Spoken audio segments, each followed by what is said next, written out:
네, 김종배의 시선집중 유튜브 연장 방송을 시작해야 되는데요. 권성민 님이 더마카 빨리 나오세요. 주말 동안 못 들어서 귀가 근질해요라고 하는 댓글을 달아주셨는데 이분이 본방을 제대로 안 들으신 것 같네요. 지금 더마카가 이사 갔는데 본방으로 일부에서 JB타임이 아니라 JB타임즈로 새 단장을 해서 김종배의 시선집중 일부로 이사를 갔고요. 더마카도 함께 이사를 했는데 이런 분들이 계실까 봐 오늘만 특별히 다시 모셨습니다. 더마카 네, 안녕하세요. 나오시고요. 더마카입니다. 네, 오늘 특별히 나온 이유를 좀 말씀해 주세요. 네, 그 전에 JP킴님이 JB타임 기다려진다. 아침에 에너자이저 더마카님 휴일 잘 보내셨나요? 해주셨는데 자기 이름으로 에너자이저. 네, 권성민님도 그렇고 JP킴님도 그렇고 조금 늦게 오셨나 봐요. 저는 지금 JB가 말한 대로 7시 5분 시선집중 본방에 합류했습니다, 여러분. 네. 하하하. 내일부터는 조금 일찍 와주시고요. 네. 그런데 제가 지금 다시 왜 나왔냐.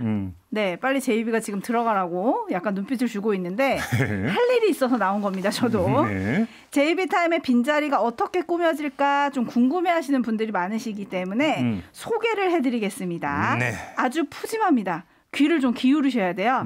일단 월요일입니다, 오늘. 네. 월요일은 정치 좀 아는 세 남자가 뭉쳤습니다. 우리 단골 촌철님이신데 현님이 신삼김이 누굴까? 김종배, 김보협 또 해주셨는데 그 또는 김민하 평론가님이십니다. 네. 아주 스마트한 분이시죠. 지금 두 분이 기다리고 계시고요. 예. 어디에서도 볼 수 없는 정치평론과 날카로운 분석 기대해 주시고 정치에 대한 목마름과 갈증 싹 날려드릴 테니 기대해 주셨으면 좋겠습니다. 월요일에는 그러니까 신삼김시대. 삼김시대 이 9버전인데 그죠? 앞에 신이 붙었잖아요. 그래서 새로운 신. 얼마나 그러니까 새로운지를 한번 오늘 해봅시다. 네, 그리고요. 네, 이거 두 분을 앉혀놓고 이렇게 협박성 멘트를 하시면 원래 이렇게 이제 주문 청구서 들어가야 돼. 예, 네. 알겠습니다. 네. 김민하 평론가님 머리 긁고 계시네요. 지금 시선을 안 맞춰주고 있어요.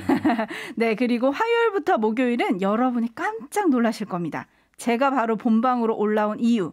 이분이 나오는 청기누설이 확대 개편됐기 때문입니다. 누군지 아시겠죠? 네. 네. 얼스무당 박지원 변호사를 여러분 이제 앞으로 주 3일 보실 수 있습니다.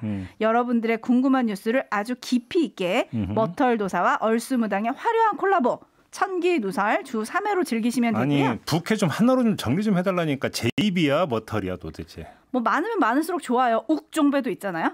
예. 하나 더 만드셔도 됩니다. 네. 다 외울 수 있어요. 네. 자, 그리고 화요일부터 목요일에는 천기누설이 끝나면 그게 끝이 아닌 날도 있습니다. 그렇죠. 아닌 날도 있습니다. 아닌 날도. 그렇습니다. 듣고 싶은 주제에 초대하고 싶은 사람이 있으면 직접 해당되는 분을 모셔서 인터뷰도 하고 토론도 하는 네. 2부를 마련해 보려고 합니다. 네. 유튜브 연장 방송이 조금 일찍 끝나서 아쉽다 하는 분들이 간간히 좀 계세요. 그래서 그런 분들을 위한 만족 서비스 네. 종종 긴 만남 기대해 주시고요. 또 개편하면서 이분들이 사라져서 아쉽다 하는 분들도 계십니다. 네. 신박한 시사사전을 책임져 주셨던 조영근 박사님, 김만건 박사님 두 분인데요. 두 분은 금요일에 만나실 수 있습니다. 그렇습니다. 한 주간의 시사 뉴스를 두 분만의 관점으로 깊이 있게 훑어보는 세 남자의 시사 카페. 이름에서 느낌이 오죠. 커피 한잔 하면서 네. 일주일을 돌아보는 그런 편안한 시간이 되셨으면 그럼 합니다. 이제 그날은 항상 커피는 제공이 되는 거죠. 네, JB가 사는 걸로 제작비로 할게요. 주는 거죠. 아이고. 확실히 합시다 우리. 제작비지 제작비. 부캐를 하나 더 만들면 되겠다. 돈종배. 자, 이렇게. 나 머리 돈다 진짜. 네. 그러니까 제작비에서 줘야 되는 거 제작비. 네. 제가 사드릴게요. 네. 자, 이렇게 하고요. 저희가 고민하면서 차린 밥상인데 어떠신지 모르겠습니다. 네. 외우기가 힘드시다고요? 아이고, 외우지 마세요. 그냥 매일 아침 7시 5분부터 MBC 라디오에 고정해 주시면 되고요. 네. 시선 집중 듣고 8시 30분부터는 유튜브 연장 방송에서 만나시면 되겠습니다. 네. 자, 여기까지 제가 할 일 끝내고요. 네. PD님, 다음 코너 음악 주세요. 지금까지 이런 조합은 없었다. 정치 좀 아는 세 남자의 완벽한 티키타카. 김종배, 김보협, 김민아의 신삼김시대. 네. 저희가 개편에 따라서 유튜브 연장 방송도 싹 바꿨습니다. 그래서 오늘 월요일에 새로 선보이는 신삼김시대인데요. 이미 이름이 소개가 됐는데요. 그래도 한 분 한 분 소개를 해드려야죠. 김보협 기자 모셨고요. 인사 좀 부탁드릴게요. 네, 우리 여기서 촌철님들이라고 부르고 있습니다. 네, 촌철님들이라고 네. 저희 방송과 함께하는 애청자 여러분들을 스스로 촌철이라고 부르고 있습니다. 앞으로 촌철이라고 불러주시면 됩니다. 네. 우리 김민아 평론가도 우리 촌철님들께 한 말씀. 네, 그 뭐 엄청 그 거창하게 막 소개를 해주셨는데 네. 그렇지 않습니다. 정치를 잘 모르고. 근데 왜 여기 왜 앉아 있어요? 네, 뭐 오라고 해서 왔는데 네. 그리고 뭐 세상사의 이제 세상 물정도 잘 모르고 네. 어떻게 해야 될까요, 제가? 근데 아무튼 뭐 이렇게 막 스타워즈 음악도 나오고 하니까 네, 제가 그냥 기가 눌리네요. 스타워즈에 대해서. 네. 네. 어떻게 해야 될까요? 왜 그러니까 이렇게 쫙 갑자기 그러니까 낮은 자세로 임하세요? 왜 갑자기? 저 원래 좀 낮습니다, 제가. 네, 기대치를 낮춰놓고 실전에서 강한 모습을 보여줘서 그러니까요. 점수를 따려는 전략입니다. 저의 평론가를 평론하시는 거예요? 평론가까지 평론을 하는 무서운 프로그램이네요. 근데 아무튼 이 상김시대 신상김시대라고 하는 타이틀이 마음에 듭니까? 구려요. 구리죠. 네. 구리대요 지금 밖에. 그래서 우리 김민아 평론가도 한 말씀. 네, 그 뭐 그러게요. 네, 좀 네, 문제가 있네요. 소신 있게 얘기해도 돼. 소신 있게. 네, 근데 뭐 사실 뭐 김 씨가 3명이니까 삼김시대다. 그리고 그렇죠. 과거에 삼김시대 있었으니까 새롭다. 뭐 이렇게 해서 만든 건데. 그러니까 다 김씨니까 이제 본관이 어디냐고 제가 질문 들어가면 욕 남고 이제 막 댓글이 주르륵 달리는 거지, 그죠? 그러니까 그건 안 여쭤볼게요. 너무 쉬운 장면인 것 같아요. 신삼김시대 이런 그러니까 것은. 성의가 없다. 지금 좀 들어 지금. 알겠습니다. 그러면 새로운 이름을 좀 댓글로 우리 촌철님들이 좀 달아주시면 혹시라도 바꿀 수 있으면 뭐 바꿔보도록 하겠고요. 아무튼 이제 앞으로 매주 월요일에 두 분과 함께 이제 정치 분석을 좀 해보려고 합니다. 그래서 이제 어떤 방식으로 진행이 될 거냐면 김보혁 기자와 김민아 평론가 이제 꽂힌 꼭 반드시 그러니까 짚어야 되는 것들을 하나씩 갖고 픽해 갖고 오면 그냥 자유롭게 한번 그냥 대본도 전혀 없습니다. 제 앞에 아무것도 없습니다. 한번 자유롭게 이야기해보는 이런 시간으로 좀 꾸며드리려고 하니까요. 우리 촌철님들도 우리 또 촌철님들이 그 정치를 바라보는 시견이 장난이 아닙니다. 두 분 조심하셔야 됩니다. 경계하셔야 되고 삼가셔야 됩니다. 아시겠죠? 한 사람은 촌철하고 한 사람은 살인님으로. 자, 지금부터 한번 스타트를 끊어볼 텐데요. 어느 분에게 이제 먼저 마이크를 드려야 되나? 우리 그 김보혁 기자께서 오늘 픽해 오신 주제는 어떤 겁니까? 제가 오늘 준비한 거는 이제 서울시장, 부산시장 선거가 본격화되지 않았습니까? 그렇죠. 주말부터 시작을 했는데 네. 경향신문에서 재밌는 기사를 하나 봤어요. 서울시장 선거 여권 재역전 가능할까? 이런 제목이었거든요. 재역전 어려울 거다라는 그런 생각이 깔려 있는 기사 같아요. 네. 민주당이 어려운 선거인 점은 분명하잖아요. 근데 저는 이미 게임이 끝났다. 혹은 해보나 마나다. 이런 분석에는 조금 동의하기 힘듭니다. 오호. 이 기사의 제목은 재역전이 가능할까인데 그 기사에 인용된 민주당 측 전략 전문가를 포함해서 재역전 어렵다, 불가능하다, 힘들다, 이미 끝났다라는 그 인용은 굉장히 많지만 네. 혹시 이렇게 하면 재역전 할 수도 있다. 오. 이런 내용은 보이지가 않거든요. 오늘 그럼 그 팁을 주신다는 말씀이죠? 제목과 기사가 서로 사마띠 아니하는 것 같다라는 좀 불만이 있고요. 예. 기사에는 그런 부분이 있습니다. 혹시나 모르겠다. 문 대통령이 직접 TV에 나와서 성남 민심을 달랠 수 있는 사과를 한다면 예. 이런 정도의 여운을 남기고 것 같은데 좀 이 얘기를 해보고 싶었습니다. 그러면 그러니까 우리 저기 뭐냐면 두 갈식으로 가보죠. 그러면 재역전이 가능하다. 이런 말씀이십니까? 결론부터 말씀을 주신다면? 저는 불가능하지 않다고 생각합니다. 오호. 왜냐하면 예. 일단 한국 정치의 역동성이라는 게 있지 않습니까? 그 워낙에 역동적인 정치를 생각을 해보면 열흘 동안의 민심 변화 이거 없을까? 물론 불리한 구도에서 출발을 하고 지금 현재 여론조사 지형상 나타나는 민심은 불리한 게 명확합니다. 하지만 선거 시기에는 하루가 일주일 정도의 민심 변화를 일으키기도 하고요. 예. 지금까지에는 좀 보수 야권의 시간이었지 않습니까? 후보 단일화. 지겹기도 하지만 싸움 구경 재밌잖아요. 그래서 주로 그쪽이 시선을 끌었는데 여야의 뭐 다른 후보들도 많지만 죄송합니다만 사실상 박영선, 오세훈 두 후보의 대결 구도가 명확해진다면 예. 조금 달라질 수 있다. 그리고 결과는 나중에 보면 아시겠지만 팽팽한 결과가 나올 거다. 알겠습니다. 저는 이렇게 봅니다. 일단 여기까지 듣고 우리 김민하 평론가는 김보혁 기자의 이런 전망에 대해서 어떻게 생각하십니까?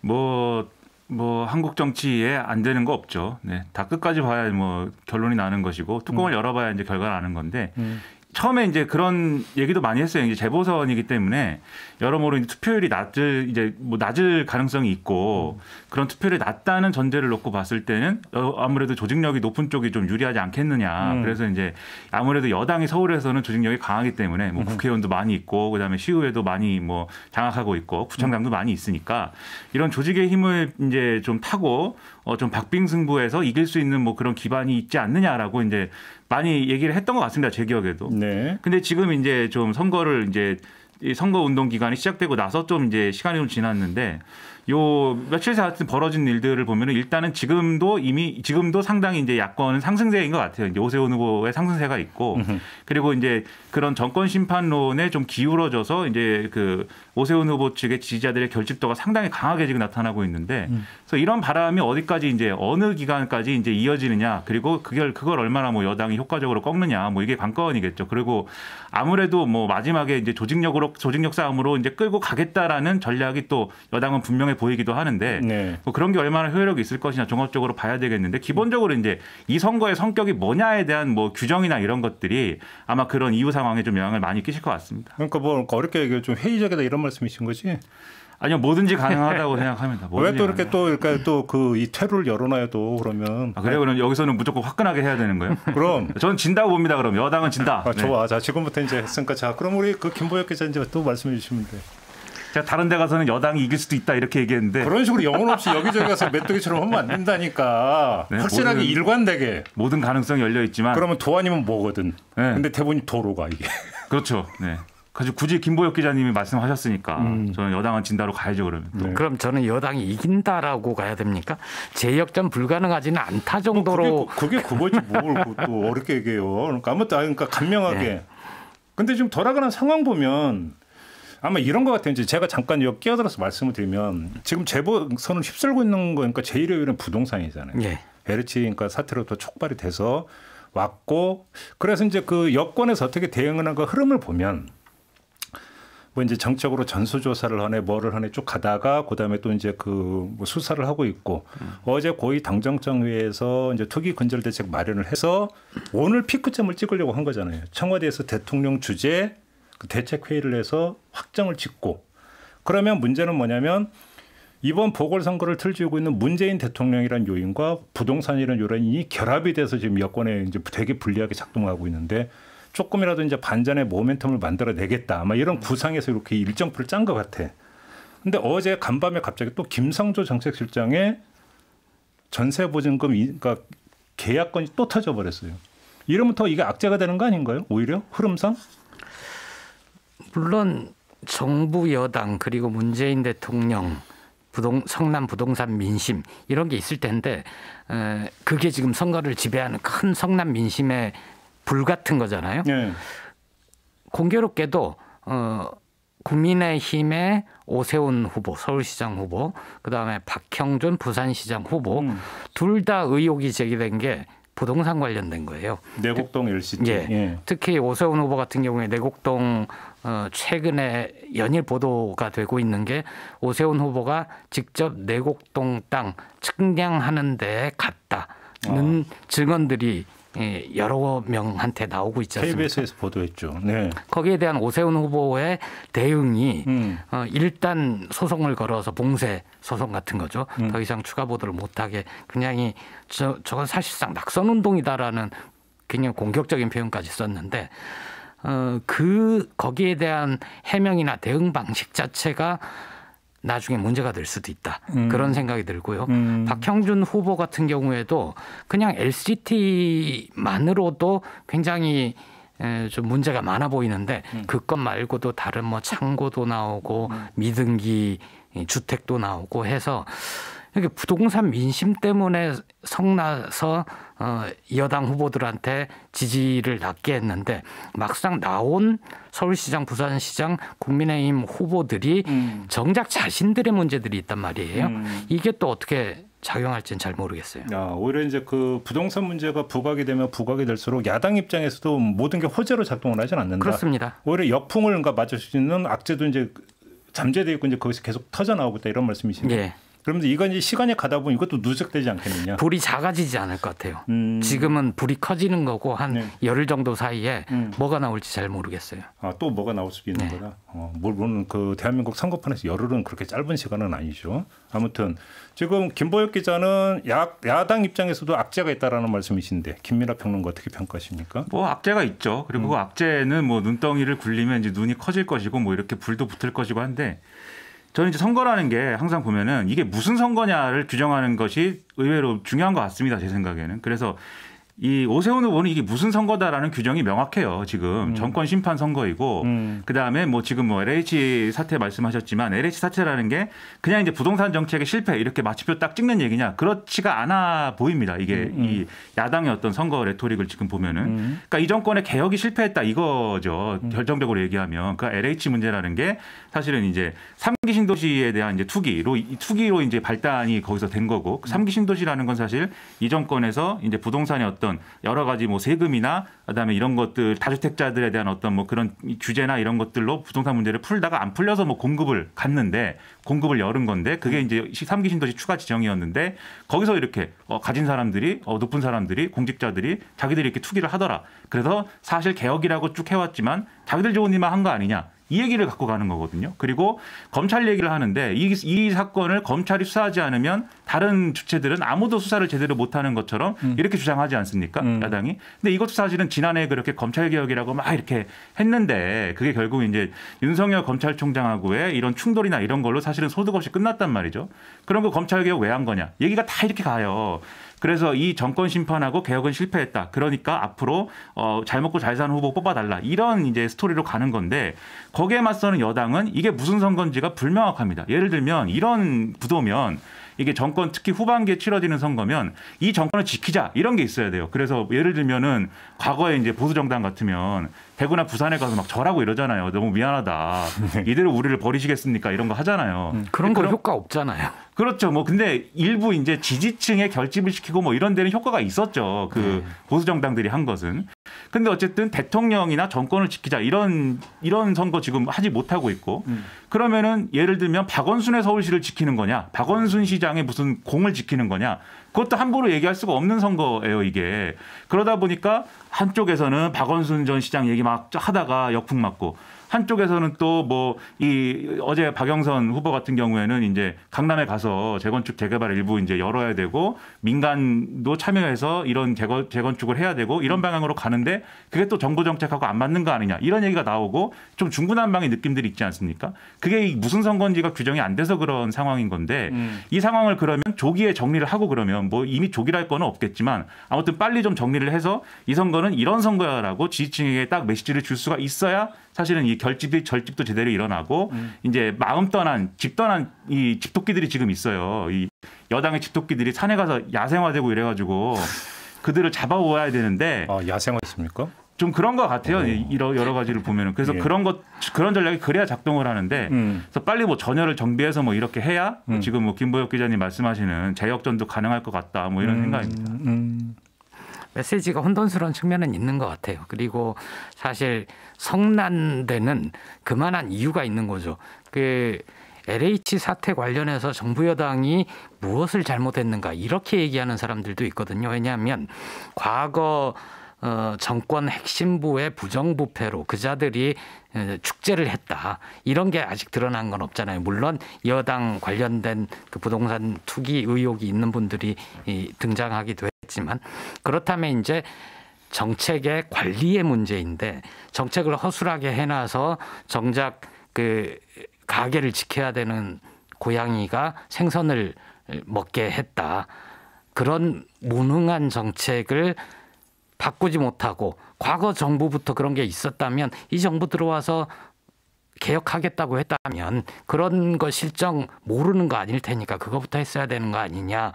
부동산 값이 폭등하는 데는 이 정부의 무능도 기여를 했다. 이것 때문에 성이 나 있는 거죠. 근데 막상 따지고 보면 정부 여당이 적극적으로 뭐 대출해서 집 사라든가 뭐 이런 거는 아니었단 말이에요. 그렇다고 그럼 이번 선거에서 국민의힘 후보들에게 표를 몰아주면 그분들이 더 잘할까? 정부 정책에서는 더 잘할까? 이렇게 곰곰이 또 생각해보다 보면 그렇지 않을 수도 있다. 는 생각도 들고. 알겠습니다. 그러면 지금 제가 대변해서 한번 두 분께 이제 이런 말씀을 좀 드려보겠는데 먼저 이제 김보혁 기자께서는 예를 들어서 오세훈 요인, 그전에 이제 그 내곡동 그린벨트 이제 측량에 참여했다라는 KBS 보도를 이제 예를 들어서 말씀해 주셨는데 이런 게 결국은 야권의 반사 이익을 일정하게 차단하면서 오히려 역풍으로도 갈 수 있는 거 아니냐 지금 그 말씀이신 거잖아요. 그렇습니다. 그렇기 때문에 이제 지금의 판세를 그러니까 재조정하는 중요한 어떤 추동 요인이 될 수 있다는 말씀이신데. 근데 문제는 지금 그건 이게 이제 객관적 진단이냐 희망이냐는 또 우리가 여기서 명확히 갈라서 봐야 되거든요. 무슨 그럼에도 불구하고 이게 이제 그렇게 갈 거다라고 전망하시는 근거를 좀 한번 좀 말씀해 주세요. 이 사안에 대해서 어떤 분들은 그렇게 얘기를 해요. 2007년 대선 이명박 전 대통령에 대한 의혹이 마구 쏟아졌었죠. BBK 의혹부터 시작해서 어떤 땅을 판 돈이 어디로 들어갔다가 뭐 결국 나중에는 들통이 나기는 했지만 당시에도 명확하게 증거로 확인되지 않았을 뿐이지 이명박 대통령 후보가 대단히 도덕적으로 혹은 의혹이 많은 문제 있는 후보다라는 걸 많이들 알고 있었어요. 그런데 맞아요. 그럼에도 이제 정권을 교체해야 되겠고 이명박 후보가 대통령이 되면 잘 살 수 있을 것 같아라는 어떤 뭐 이 꿈 같은 게 있었던 거죠. 그때와 비슷하게 생각을 하면서 오세훈 후보가 내곡동 문제가 아무리 많다고 한들 아니면 대단히 의혹이 있다고 한들 그거를 깨끗함을 그 후보에게 바라는 게 아니다. 따라서 이명박이 문제가 없었던 것처럼 큰 문제가 되지 않았던 것처럼 오세훈 후보도 별 문제가 되지 않을 거다라고 보는 분들이 있는데 전 좀 견해를 달리합니다. 왜냐하면 이명박과 오세훈은 이미지가 좀 다르거든요. 특히 오세훈 후보가 과거와 많이 달라졌다고 하더라도 2000년대 초반에 당시 한나라당의 개혁 세력의 선두주자였고 불출마를 2004년에 하면서 인기가 확 올라갔죠. 그게 서울시장이 되는데 동력이 되기도 했었고 이후에 좀 달라졌다고 하더라도 오세훈 후보는 뭔가 중도적이고 보수 중에서도 좀 깨끗하고 개혁적인 사람 아닐까 하는 기대가 좀 있고요. 또 하나는 우리 유권자들, 우리 시민들의 눈높이가 과거와 좀 달라진 측면이 있습니다. 특히 2016년 그 엄청난 촛불혁명을 거치면서 공직자에 대해서 기대하는 수준 이게 굉장히 높아졌다고 저는 생각을 해요. 특히 고위 공직자가 자신의 의혹과 관련해서 거짓말을 한 게 들통이 났다. 만약에 오세훈 후보는 끊임없이 얘기를 한 게 난 그거 몰랐다.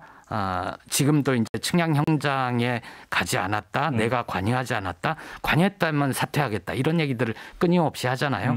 그런데 만약에 실제 측량 도면에 그 참여했던 사람이 누구였는지 더 구체적인 명확한 증거들이 나오게 된다면 그때 오세훈 후보는 만약에 방향을 틀어놓지 않으면 유권자들이 저렇게 끊임없이 거짓말을 하는 사람은 곤란하지 않아라고 생각을 할 것 같아요. 과거 이명박 후보와는 좀 다르게 볼 것 같습니다. 그럼 예를 들어서 이제 그 오세훈 후보가 당시 이제 선글라스 끼고 이제 측량 현장에 갔다라는 현재로서는 구두 증언만 있는 상태인데, 그래서 어디선가 만약에 사진이 떡하고 나온다든지. 만약에 이래버리면 그게 결정타가 될 수 있다 이런 말씀이시네요. 그리고 측량 도면에 이해관계자들이 서명을 하게 돼 있잖아요. 거기에 오세훈 후보의 서명이나 뭐 누구를 위임해서 했다거나 이런 게 나온다면 그거는 이제 이해 당사자이기 때문에 아마 오세훈 후보 쪽에서 필요하면 공개를 할 겁니다. 그런 게 나오게 된다면 좀 구도 자체에 영향을 끼칠 수 있죠. 알겠습니다. 아무튼 참고로 이제 KBS 그 보도가 나온 다음에 오세훈 후보 쪽에서는 오세훈 후보가 아니라 오세훈 후보의 손위차남이었다. 네. 그 사람은 이렇게 이제 그 해명을 한 바가 있었습니다. 요즘 좀 전해드리면서 이런 진단에 대해서 김민하 평론가는 어떤 말씀 주시겠습니까? 일단 거짓말을 하면 안 되죠. 정치인이 거짓말을 하면 안 됩니다. 선거에 나와서는 특히 거짓말을 하면 안 되고요. 그리고 지금 KBS 보도나 이런 걸 보면은 오세훈 후보의 해명이 뭔가 잘못됐다는 생각은 들어요, 저도. 그리고 이제 그래요? 그렇죠. 그리고 근거들이 그러니까 오세훈 후보의 애초에 해명, 난 이 땅도 몰랐고 측량을 했는지도 몰랐고 이런 것들이 계속 무너져가는 과정이 있었거든요. 이 해명이 예를 들면 몰랐는데 왜 재산신고에 왜 넣냐. 그리고 뭐 처가 땅인데 그래도 그게 그렇게 내곡동에 있고 나중에 이제 수용돼서 36억인가를 이제 어쨌든간에 네. 보상을 받는 과정이 있었는데 그 36억이 뭐 저는 뭐 생각해 본 적도 없는 돈입니다. 네, 저는 뭐 당장 36만 원만 있어도 기분이 좋은데. 근데 아무튼 뭐 그런 맥락이 있는데 그것들이 이제 해명이 무너져가는 과정이고 그런 근거 중에 하나가 이번에 나온 거죠. 그러니까 사실은 거짓말이다라는 점에 있어서는 저는 이게 상당히 그래도 여러 영향을 미칠 수 있다 이렇게 보는데 중요한 건 뭐냐면 이 의혹은 사실은 애초에 제기가 된 게 거짓말이냐 아니냐가 핵심은 아니죠, 사실. 물론 거짓말은 중요한데 이 의혹의 핵심이 뭐냐면 이 내곡동에 무슨 땅이 있는데 이 땅에 뭐 그게 이제 뭐 보금자리 주택 지정이든지 아무튼 거기에 뭔가 개발이 되는 과정에 오세훈 후보가 서울시장으로서 거의 개입을 해서 여기 우리 처가 땅이니까 여기다 뭘 지어야 된다. 이것을 결정하는 데 개입을 하거나 하면 압력을 행사했거나 이랬는지가 사실은 애초에 의혹의 이 핵심이었거든요.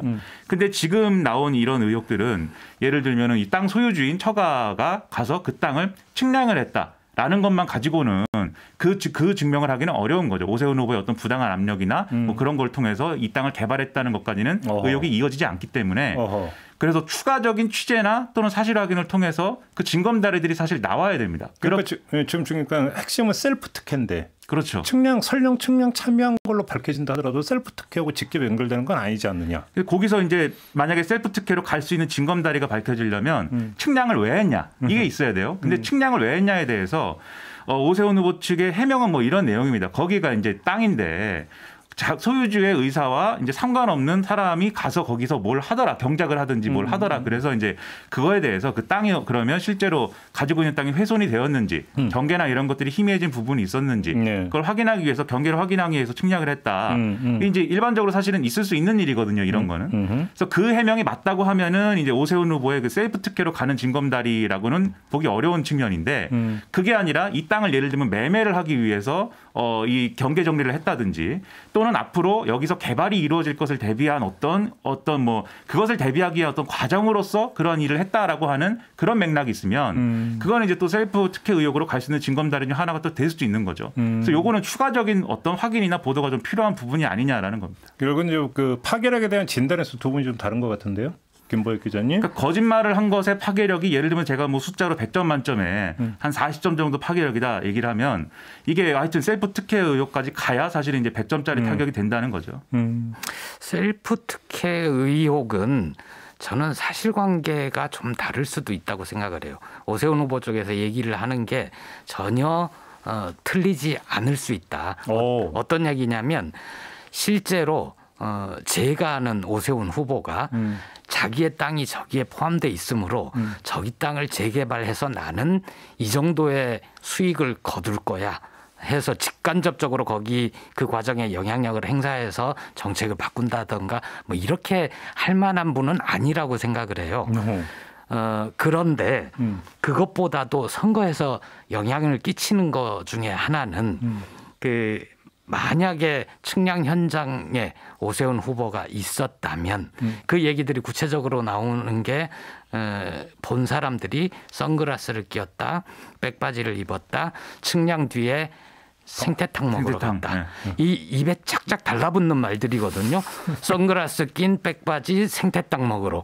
이런 것들이 굉장히 휘발성이 강한 겁니다. 그래서 오세훈 후보는 여기에 대해서 해명을 하려면 명백하게 내가 그 현장에 있지 않았다라는 거를 증명할 수 있어야 될 것 같아요. 안 그러면 휘발성이 굉장히 큰 사안인 것 같습니다. 그리고 안 좋은 대응이 이런 거를 언론이 어쨌든 의혹이 있으니까 검증을 하려고 보도를 하는 건데 그걸 왜 법적 대응을 한다고 그러고 고발을 합니까? 이게 사실이 아닌 뭐 허위를 보도한 것도 아니고 취재를 해서 나온 사실을 보도하는 건데 그런 대응이 안 좋은 것 같아요. 오세훈 캠프는 허위라는 거잖아. 허위라는 거.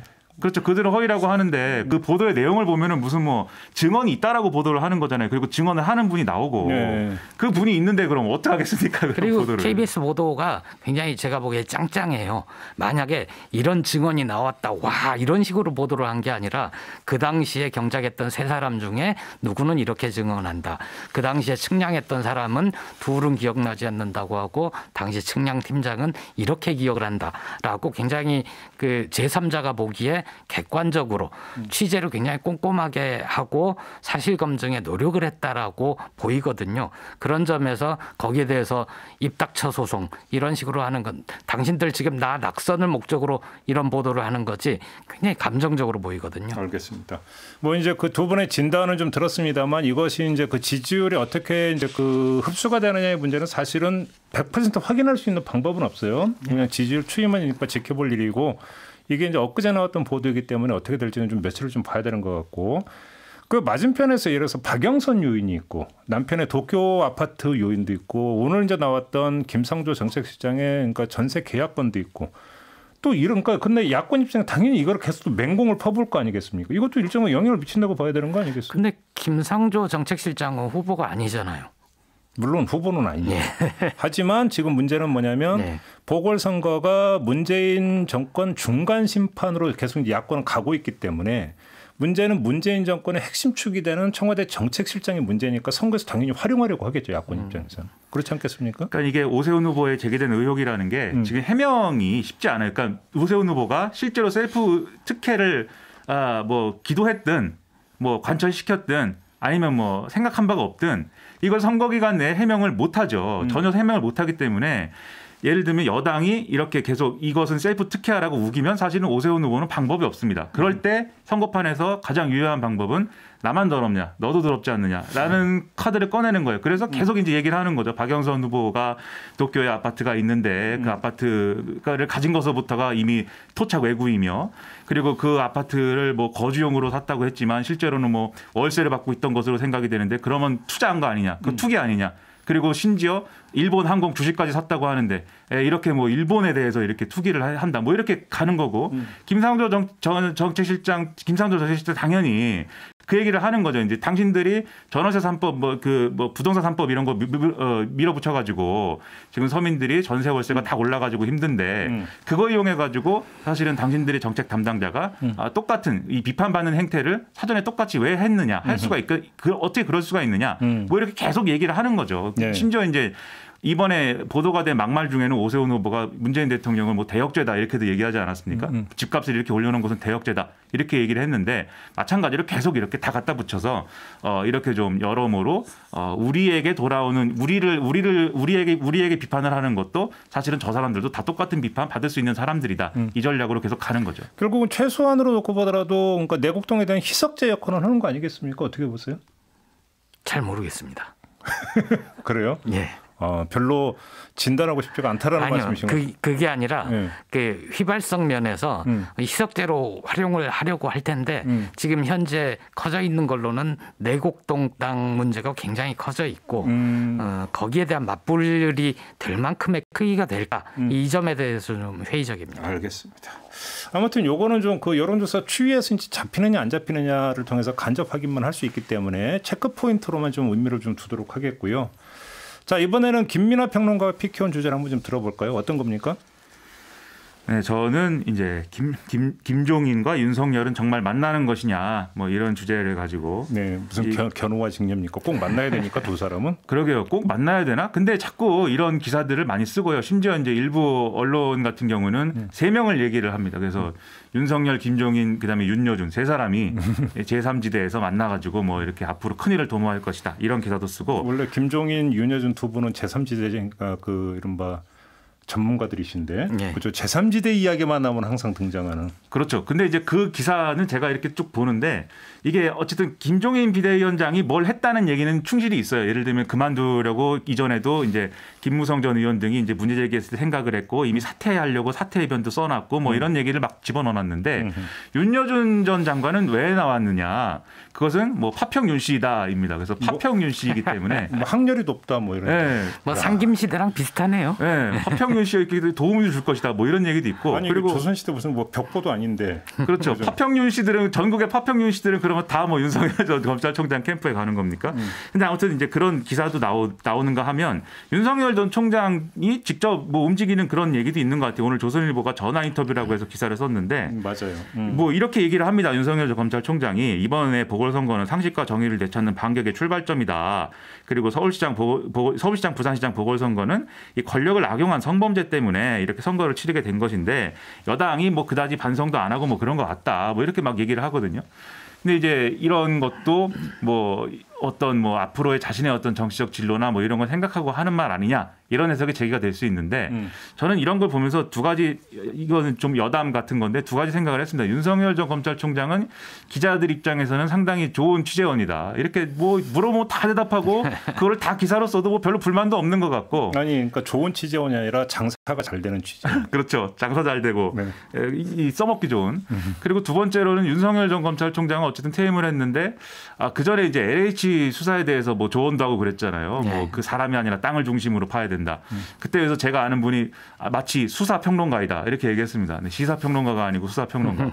근데 오늘 이 기사를 보니까는 시사 평론가 같네요. 그래요? 네, 저의 위치가 상당히 위험합니다. 그러니까 우리 같이 시사 평론가 그 골목상권에 왜 많은 사람 이렇게 들어가 진짜. 그러니까요. 이 재벌 같은 윤석열 총장. 그러니까 우리 앞에 시사 평론가 때 대동관계라도 한번 해야 될 것 같아. 맞습니다. 우리 시사 평론가는 우리 거다. 네. 그렇죠. 파평윤 씨는 아니다. 골목상권을 지켜야 되는 거 아니겠습니까? 아무튼 근데 본 주제로 들어가서 그래서 만난다라는 거야, 안 만난다는 거예요. 그래서. 근데 이제 그게 이제 뭐 무자르듯이 만난다 안 만난다 이렇게 말하기는 어려울 건데 이 조건을 봐야 되는 것 같아요. 결국 윤석열 전 총장이 어디로 가는 거냐의 문제인 거죠. 그 제3지대에 뭐 며칠 있든 언제 있든 간에 중요한 것은 윤석열 전 총장이 자체적인 어떤 뭐 텐트를 꾸려서 거기에 김종인도 있고 누구도 있고 한 형태로 즉 제1야당과 분리된 형태로 앞으로 그러면은 조직적인 어떤 그런 것들을 가지고 승부를 볼 것이냐의 문제.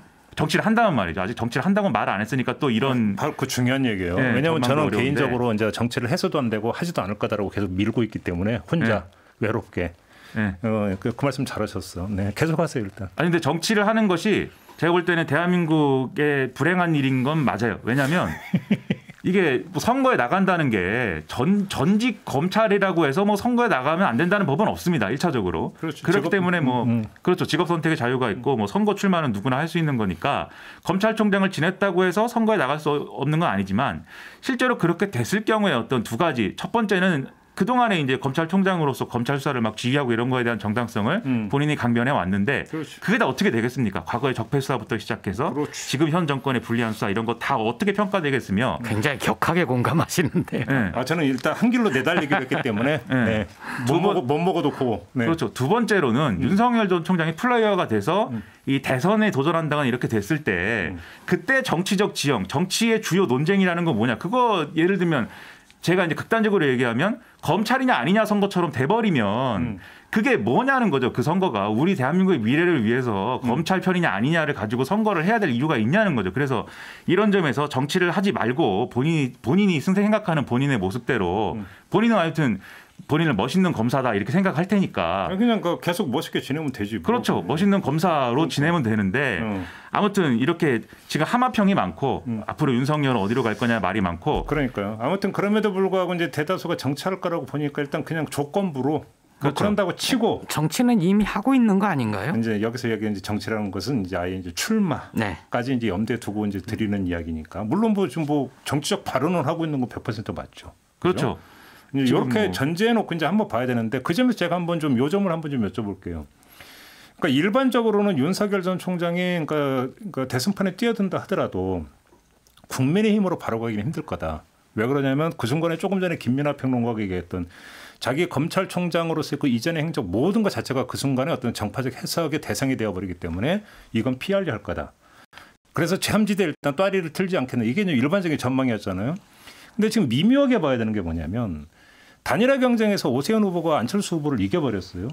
그러면서 그 오세훈 후보가 안철수 후보를 이긴 것은 오세훈이라고 하는 개인의 경쟁력보다는 국민의힘이라고 하는 조직적 뒷배가 많이 작동을 했다라고 하는 게 일반적인 분석이고. 맞습니다. 만약 여기서 그래서 이제 보궐선거 결과가 되게 중요한데 만약에 보궐선거에서도 오세훈 후보가 이겨버린다라면 국민의힘은 탄력을 받게 된다. 오히려 제3지대라고 하는 사이즈 자체가 확 쪼그라들어 버릴 텐데 그러면 윤석열의 선택지는 뭐냐? 이거 아니겠어요? 결국은 체크 포인트는 이거 아닌가요? 그렇죠. 근데 이제 그 결과가 예를 들면 이제 윤석열 전 총장이 대선 출마한다를 전제해 놓고 우리가 판단했을 때 그렇죠. 그 결과가 그러면 대선에 가서요 어떤 형태로든지 간에 3자 구도인 거냐 아니면 1대1 구도인 거냐 이게 이제 핵심이라는 거죠. 그게 무슨 얘기냐면 예를 들면 윤석열 전 총장이 어떤 형태로든 제3지대에 뭔가 이렇게 캠프를 세웠다라고 할 때 국민의힘에 있는 대다수의 일부를 남겨놓고 국민의힘에 있는 사람들이 다 여기에 결합하고 싶어한다. 그리고 다 왔다. 저는 그렇게 안 봐요. 그렇죠. 개인적으로는. 저는 정치하는 사람들이 어떤 사람들인데 저는 그렇게 저는 그렇게 봅니다. 그렇죠. 근데 그렇게 했다라고 하면은 이것도 하나의 뭐 제2의 하여튼 뭐 국민의힘이든지 제1야당이 되는 거 아니겠습니까?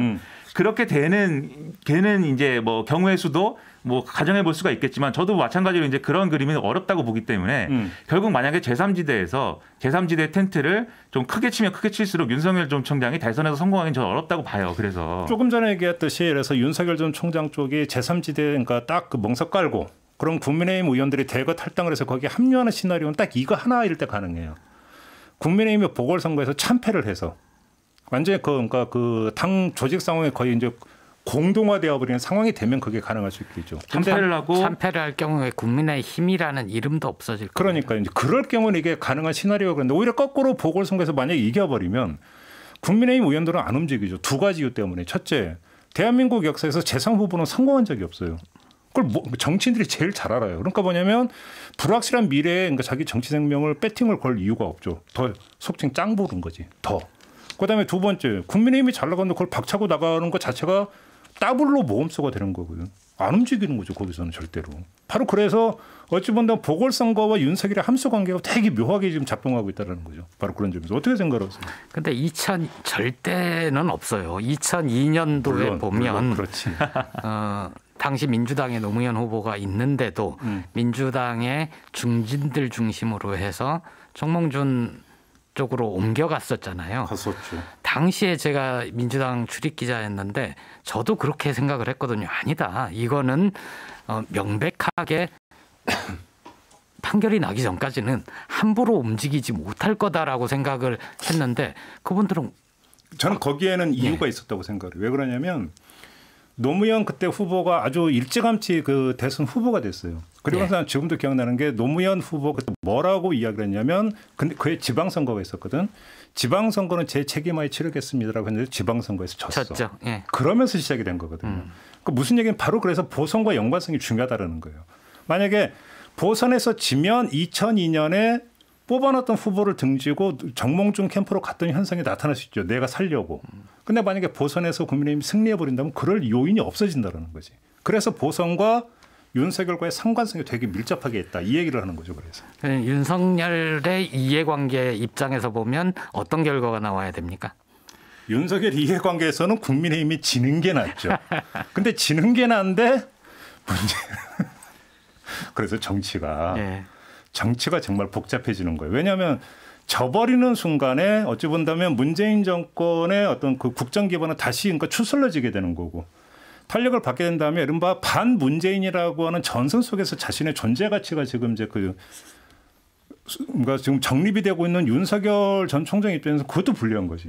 그러니까 이렇게 이 시나리오를 놓고 보거나 저 시나리오를 놓고 보거나 윤석열 전 총장한테 지금 주단이 깔리고 있는 것은 없어요. 제가 볼 때는. 그렇지 않습니까? 아까 미나님이 얘기한 그 조선일보 인터뷰 기사 저는 그거 보면서 윤석열 전 총장은 4.7 보궐선거 결과가 나오기 전까지는 움직이지 않을 것 같다. 그럼요. 네, 정치적 언행을 삼갈 것 같다라고 생각을 했는데 이 기사는 되게 상식에 가까운 얘기를 하는 것 같으면서도 실제로 선거의 구도, 이건 민주당 잘못으로 치러지는 거거든 이라고 얘기를 하면서 그걸 사람들이 깨닫고 있다. 사실상 논평을 하면서 국민의힘 후보 쪽에 힘을 실어준 인터뷰였어요. 굉장히 적극적으로 선거에 뛰어들고 있다고 보이거든요. 이게 뭔가 국민의힘 승리할 것 같고 승리한다면 자신의 공간이 없어질 것 같아서 일단 그 승리에 기여를 하고 숟가락 하나 얹는 건가? 라는 궁금증이 들더라고요. 반격의 출발점이라잖아요. 그러니까는 자기 정체성이 뭔지를 명확히 하고 있는 거죠. 반격의 출발점이라는 게 공격 당하는 사람이 반격의 출발점이라고 하지 않을 거 아닙니까? 이런 맥락에서는. 근데 아무튼 제가 그래서 끝에가 중요하다고 말씀드린 게 계속 뭐 그 얘기인데 재보선 결과가 예를 들면은 뭐 국민의힘이 이제 져가지고 이제 굉장히 뭐 암울해졌어요. 그래서 그런데 이제 이 재보선이 끝나면 김종인 비대위원장은 집에 간다지 않습니까? 네. 그러면 그 당권 선거를 해야 될 거거든요. 뭔가가 됐든. 모여가지고 우리 재보선 졌으니까 오늘부로 해산합시다. 이럴 수는 없는 거니까. 에이, 그럴 수는 없죠. 당권 선거를 해야 되는데 이 당권 선거에서 예를 들면 김종인 비대위원장의 뭐 김종인식 개혁에 대해서 반발했던 분들이 있어요. 있죠. 그분들 위주로 당권을 잡고 앞으로 그런 노선으로 이제는 갈 것이다. 김종인 개혁이 실패해가지고 재보선 진 거니까 앞으로 우리는 원래 하던 대로 가겠다라고 했을 경우에 지금 이제 초선 위주로 되어 있는 이 원내에 있는 이분들하고 그다음에 김종인 비대위에서 뭐 역할을 했던 뭐 이런 사람들 등등 어쨌든 김종인식 개혁이라도 지금 필요한데 그것이 더 이상 이제 지속할 수 없는 그것이 의미가 없어진 상황이다라는 게 이제 분명해진 상황에서 밖에 윤석열 변수가 있다라고 하면은 그것도 어떻게 될지 모른다라는 이제 첫 번째 생각이 들고 그렇기 때문에 이 제3지대라고 하는 데가 파이가 엄청나게 커지는 상황도 저는 있을 수 있다고 봐요. 그런 경우라면은. 근데 이제 예를 들어서 그것이 아니고 이게 재보궐선거의 승패와 관계없이 김종인식 개혁이라는 거. 그러니까는 지금 영남을 중심으로 했고 그다음에 그동안 이제 보수를 중심으로 해서 그다음에 이 보수의 어떤 이 집토끼부터 완벽하게 좀 정리를 해놓고 그다음에 산토끼를 뭐 한두 마리라도 잡자. 이런 구도의 이런 그림으로 가는 거냐 아니면 김종인 비대위원장이 모색했던 것처럼 이런 거하고는 일단은 거리를 두더라도 산토끼를 뭐 좀 잃더라도 아니지 집토끼를 잃는 거지. 네, 지금 막 헷갈리네요. 집토끼가 막 떠나가더라도 산토끼 잡으러 지금은 가야 된다라고 하는 과감하게 가야 된다라고 하는 그런 개혁의 어떤 모양새가 계속 갖춰지느냐 이게 이제 더 이제 중요한 문제라고 생각을 하는 게 결국 국민의힘이 윤석열을 가지고 승부를 보려면 국민의힘이 변해야 되거든요. 윤석열을 받아들여도 이상하지 않은 상황까지 가야 됩니다. 그러려면 사실은 김종인식 개혁이라는 게 계속 김종인이 있든 없든 그런 방향으로 가는 뭔가 이제 방향타나 이런 것들이 유지가 돼야 되는 것이고 그러려면 이제 그 재보선 이후에 당권 선거 이긴 경우든 진 경우든 이 당권 선거가 어떻게 되느냐가 이제 오히려 이제 윤석열의 운명이나 이런 것에도 상당한 영향을 미치지 않을까 이런 생각이 든다는 거죠. 그래서 김종인 비대위원장 같은 경우에 지금 자기는 집에 갈 거다라고 얘기하면서도 앞으로 있을 정계 개편이나 이런 거에 대해서는 나는 밖에서 이제 구경하는 것이 재밌을 것이다 이렇게 얘기하지 않습니까?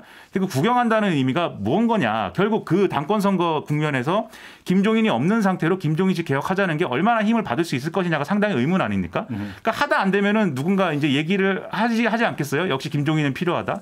뭐 그런 그림을 서로 그리고 있는 것이고 그렇기 때문에 지금 제3지대에서 뭐 이 세 명이 도원결의 한다 이제 이런 보도도 나오고 있지만 그런 보도가 실체적으로 그렇게 되기는 어렵지 않을까 뭐 이런 생각을 한다는 거죠.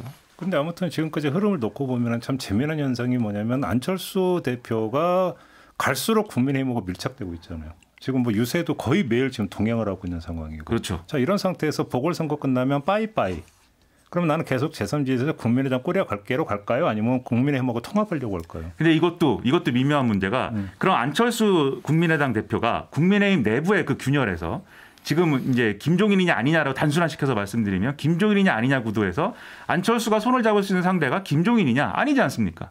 김종인 비대위원장은 안철수라는 정치인에 대해서 완전히 이 사람은 정치인으로서 파산했다라는 취지의 그런 평가를 지금 하고 있는데 그러니까 재밌는 게 김종인 위원장이 안철수 후보를 평가하는 것, 김종인 위원장이 윤 전 총장을 평가하는 것 이게 천양지차가 나요. 그렇죠. 예. 그러면 김종인 비대위원장이 머릿속으로 그릴 것이라 예상되는 그림은 뭐다라는 게 분명하잖아요.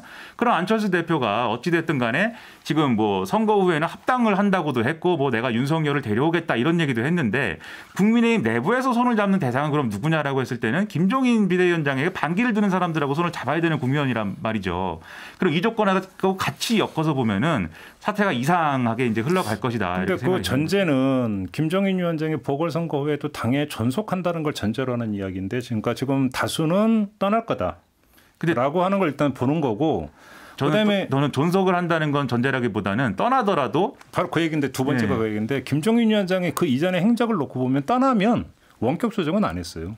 다시 말해서 형식적으로 내가 자리를 비우고 물러나지만 뒤에서 예를 들어서 이제 자신 뭐랄까 이제 그 라인을 만든 다음에 계속 어떤 뭐냐면 개파적으로 접근하는 리모컨 정치를 하지는 않았다라는 거죠. 그분의 스타일이. 내가 볼 땐 이렇게 놓고 본다면 안철수 대표가 움직이는 것도 보궐선거 이후에 김종인 위원장은 결국은 사라진다를 전제로 이제 움직인다고 좀 보는 게 맞겠죠. 이렇게 보는 게 아마 좀 맞을 것 같고 문제는 남아있기도 힘들어요. 왜 그러냐면 보궐선거에서 패배한다면 그 책임을 온팡 본인이 뒤집어 써야 돼서 불명예 퇴진을 해야 되는 거고 김종인 위원장은. 그다음에 보궐선거에서 이기면 더 이상 국민의힘은 비상 상황이 아닌 거예요. 그렇잖아요. 그렇죠. 비상 상황이 아니기 때문에 비대위가 존속될 이유도 사라지고 명분도 사라져버려. 그렇기 때문에 정상 체제로 돌아가려면 당대표 경선을 해야 돼. 근데 본인이 그러면 나도 경선 뛰어들어서 한번 해볼게. 그분 스타일이 그런 스타일이 아니지 않습니까? 그러니까 이런 경우든 저런 경우든 보궐선거 이후에 김종인 위원장은 빠진다. 그렇죠. 이걸 전제로 안철수 대표는 접근하고 있는 거죠. 그렇게 보는 게 맞죠. 빠지는데 결국 당내에 균열은 남아있다는 말씀 드리는 거죠. 김종인이냐 아니냐의 균열은. 그리고 그게 예를 들면 안철수, 김무성, 밖에 있는 홍준표 등등해서 이런 어떤 흐름이 형성될 경우에 그 반대편에 서 있는 김종인 씨 개혁이 필요하다고 주장하는 사람들은 결국 뭘 꺼내드느냐. 예를 들면 이런 식이죠. 김종인 추대론 이런 거 일부가 얘기하지 않습니까? 근데 그건 꼭 김종인 비대위원장을 따르는 사람들만 얘기하진 않아요. 또 다른 생각을 가지고 있는 이거 이대로 이후에 당권 선거 치렀다가는 안 되겠다는 생각을 가진 좀 색깔이 다른 사람들도 얘기하는 그래서 이제 추대론 얘기하는 사람들이 있는가 하면 김종인 비대위원장은 또 이런 생각도 있을 것 같아요. 난 떠나는데 당분간 너네끼리 잘 해봐라 그러면. 그렇죠. 그 가능성이 있죠. 네. 그럼 어려워지면 내가 또 돌아온 그렇죠. 장고 뭐 이렇게 니들이 날 안 부르고 되겠냐 이런 분위기일 수도 있다는 거죠. 제 생각은. 그러니까요. 오늘 질문이 김종인과 윤석열은 정말 만날까였는데 그러니까. 윤석열 얘기만 많이 했는데 여기에 대한 답을 제 생각을 말씀드리면 전 당연히 만난다고 봅니다. 선거 이후에 당연히 만나고 현재 김종인 위원장의 구상 중에 하나는 윤석열로 마지막 내 불꽃을 태워볼까 이런 생각을 하고 있을 것 같습니다. 알겠습니다. 자, 그럼 우리 김민하 평론가도 발제를 했으니까 결론도 내려야지. 만난다라는 거예요? 안 만난다는 거예요? 만나는 건 기정사실인데 네, 어디서 어떻게 만나느냐가 더 중요해졌다. 네, 입니다. 오작교에서 만나겠죠. 오작교에서. 네, 오작교도 이제 어느 지점이냐. 근데 오작교가 오작동할 가능성이 있다. 그죠? 너무 신상김 시대 해야 될 것 같아요. 너무 썰렁하다. 네. 그렇지 않아도 지금 코너명 후보가 엄청 들어왔대요. 근데 이제 그 다음 주 시작하면서 한번 좀 우리 몇 개 후보를 뽑는다고 하니까 우리 두 분께서 한번 좀 선택을 좀 해주시기를 바라고 오늘은 이렇게 좀 마무리해야 될 것 같은데 어떻게 첫 시간 즐거우셨습니까, 김민하 평론가님? 저는 뭐 여기 와서 그러면 불쾌하다고 하면은 큰일 나는 거 아닙니까? 저는 즐겁죠 언제나. 네. 그래요. 아니 영혼이 담긴 얘기를 좀 해보니까 영혼이 담긴 얘기. 즐겁습니다. 예. 네. 믿겠습니다. 김보혁 기자는 어땠습니까? 간만에 출근한 듯한 느낌이어서 좋았습니다. 약간 슬프네요. 되게 절절하다. 그렇죠. 간만에. 슬픈 말씀. 그러게요. 네. 자, 오늘 신상김 시대 이렇게 마무리하고요. 다음 주를 기약을 하면서 다음 주에도 신상김 시대로 인사를 드릴지는 잘 모르겠습니다. 코너명은 바뀔 수도 있지만 아무튼 신상김 시대 오늘 첫 시간 이렇게 마무리하고 두 분과 인사 나누겠습니다. 김보혁 기자, 김민하 평론가와 함께했습니다. 고맙습니다. 고맙습니다. 고맙습니다. 네, 저도 함께 물러가겠습니다. 내일 찾아뵙겠습니다. 고맙습니다.